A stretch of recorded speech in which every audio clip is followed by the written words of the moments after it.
If you've ever stared at a raw market feed, you know the feeling. The data moves fast, the price spikes are jagged, and it feels like trying to navigate through a storm without a compass. But we can filter out that chaos. We're going to use a system we call the Navigator. It relies on just two layered strategies to isolate the clear trends hidden inside that noise. To follow along, go ahead and open up your preferred charting software. Pick any asset ticker, a stock, a cryptocurrency, or a commodity, and pull up its history. Taking 5 minutes to lock in this exact framework will turn a screen full of confusing data into a highly readable, actionable map. Step 1 is starting with a completely blank canvas.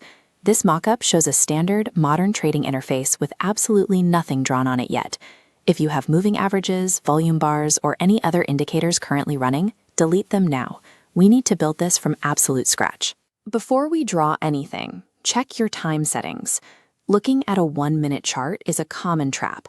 At that level, the data is entirely erratic volatility. Instead, zoom out. Switch your view to a daily or weekly time frame. Doing this naturally smooths out the data and filters out the daily fluctuations. Establishing this clean, zoomed-out baseline is a hard requirement. If we skip this step, any strategy we apply later will only amplify the noise and generate false signals. Now we apply strategy 1. We use this first tool strictly to find the market's overarching historical trajectory. Focusing on the last 30 periods, draw a straight line through the data center. Adjust the vector to perfectly connect major structural peaks and troughs. You should easily see if the asset is moving upward, downward, or sideways. By locking in this macro directional bias, you've created a mathematical safeguard. It prevents you from accidentally trying to analyze against the dominant momentum of the market. Strategy 2 functions as a secondary filter, designed to run in tandem with the initial vector to ensure the trend is stable. Keep your trend line right where it is. Now access your software's indicator menu and overlay your secondary diagnostic directly on top of your existing baseline chart. Strategy 2 projects a smooth, glowing band across recent price points, contrasting the straight vector line.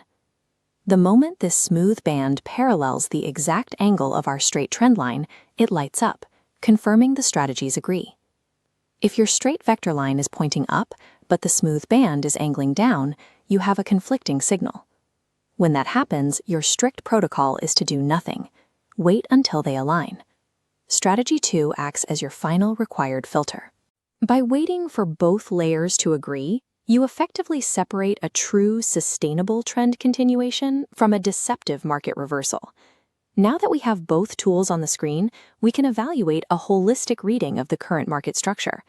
Look at the difference in this split-screen comparison. On the left is the chaotic, unannotated data we started with. On the right, the exact same data, organized by our bold trend line and yellow confirmation band. Scan your own screen and isolate the specific area where your primary line and your secondary band perfectly overlap. That zone of perfect overlap is what we are looking for. It serves as your highly actionable, definitive signal of where the market is actually heading. By synthesizing these two specific cues, you take completely ambiguous market fluctuations and turn them into a clear, objective map of the asset's trajectory. We started with a blank, confusing canvas and built a fully annotated strategic market map, step by step. Moving forward with this framework provides a clear, unobstructed path through a landscape that previously looked like total chaos. Your challenge now is to build muscle memory. Open 3 different asset charts right now and run them through this exact 2-step sequence. Consistent, rigorous application of the Navigator strategies provides a repeatable process for grounding your analysis in observed data rather than impulse.